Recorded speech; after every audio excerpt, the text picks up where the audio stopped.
to introduce Dr. Congressman Ron Paul.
If enthusiasm wins elections, we win hands down.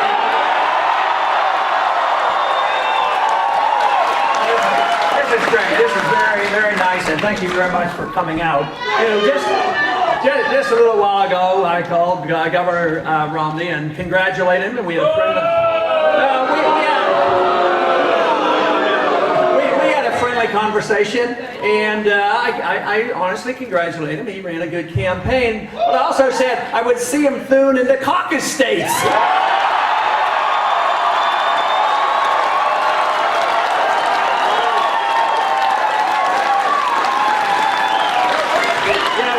We've been having a fantastic trip, and not too long ago, a few days ago, we were up in Maine. Fantastic reception up in Maine. Today we had 3 visits in Colorado, and they were fantastic. We visited with, and we probably had attendance well over 5,000 today. It looks like we have a few hundred here tonight, to say the least.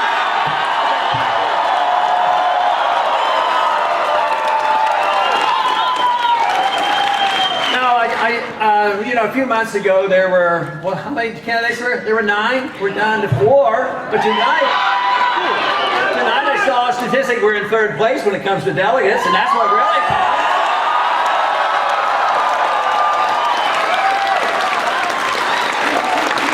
And we've only gotten started. Now the counting really starts.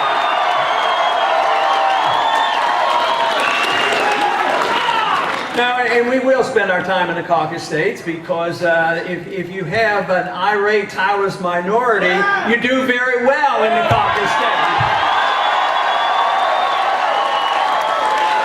But there's something else that the caucus states lends itself to, because if you have an energized group of people that are working in a campaign and actually believe in something, it's better to work in the caucus states.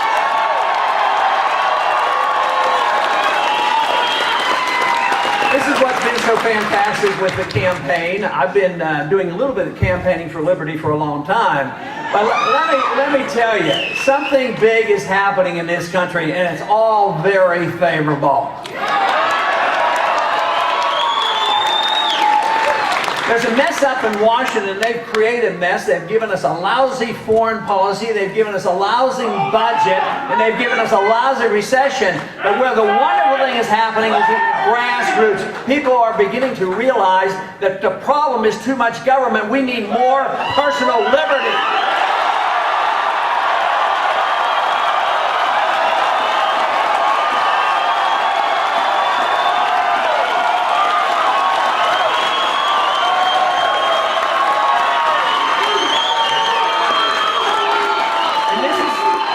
We're winning the hearts and minds of people, and the numbers are growing. I'll tell you what, there's many brush fires of freedom being lit across this country today. We don't even know where they are. There are so many. But it is being translated into great enthusiasm and change. The change that we need. We don't need to have more government. We need to get rid of some of the ornery process of the government. For instance, don't you think it's about time we had a new monetary policy?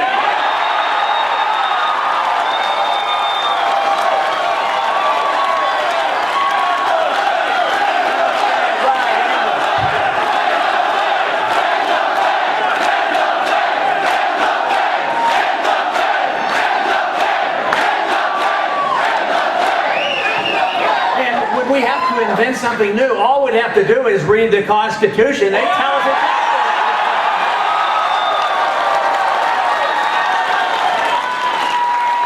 And what about a foreign policy? We need a foreign policy, but do we have to invent it? No, all we have to do is read the Constitution. We need a strong national defense.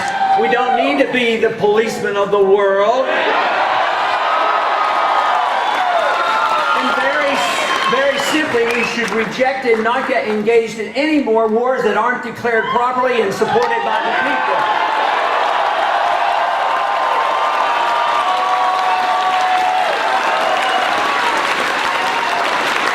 You know, I've gotten some advice on the internet every once in a while, and the advice is, Ron, if you would just change your foreign policy, you would get a few supporters. If they only knew that the support for the freedom movement comes with a sound economic and a sound foreign policy that makes sense.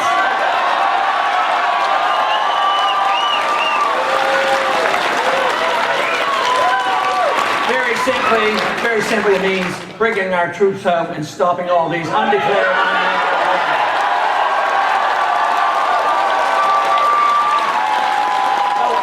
What would this do for our economy?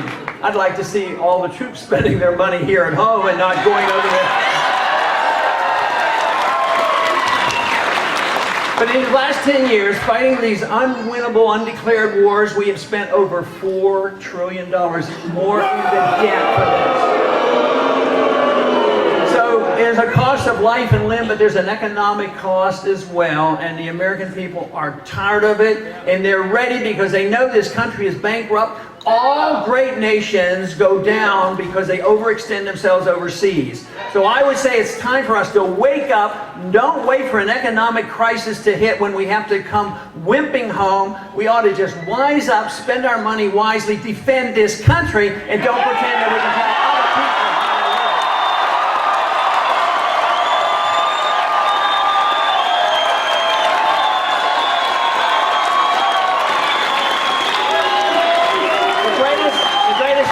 When we accept the notion that the government's supposed to take care of us from cradle to grave and we're supposed to be the policemen of the world, is that it ultimately is done at the expense of personal liberty. The purpose of all government should be the protection of individual liberty for each and every one.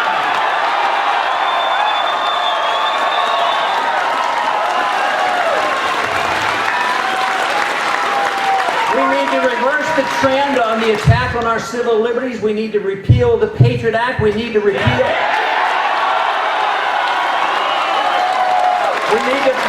the provision that the president has the authority to assassinate American citizens without trial. We need to repeal the provision that says the president can use the military to arrest any American citizen and deny them a trial. Simply, the answer is send only people to Washington, send only people to the White House that know and understand and read the Constitution and enforce the Constitution.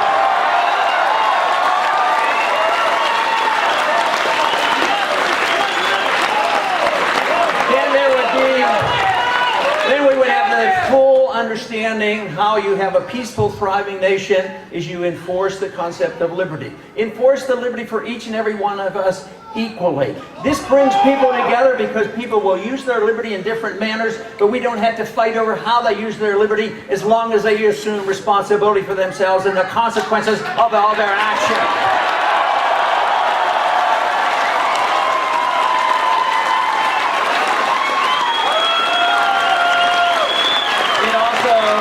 It also very simply suggests the fact that if we have a right to our life and our liberty, we should have a right to keep the fruits of our labor as well.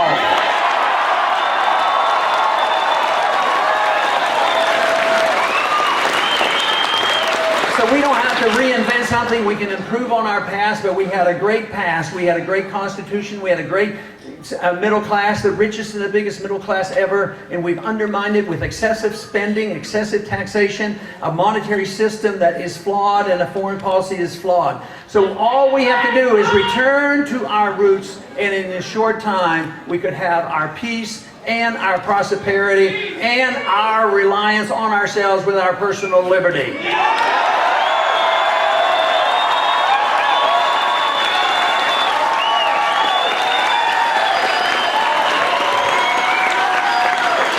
Not only has this been a great day for the Campaign for Liberty and this process, but it's been a great week for the campaign. And believe me, it's been a great past 4 years, because 5, 6, or 7 years ago, they really didn't know exactly what was happening. But with the crisis that hit, both the economic crisis that we had 4 years ago, the realization of the significance of our Federal Reserve System, as well as our flawed foreign policy, the people know about it. They're awakening to this. They're listening to this message. It's up to us to do something about it.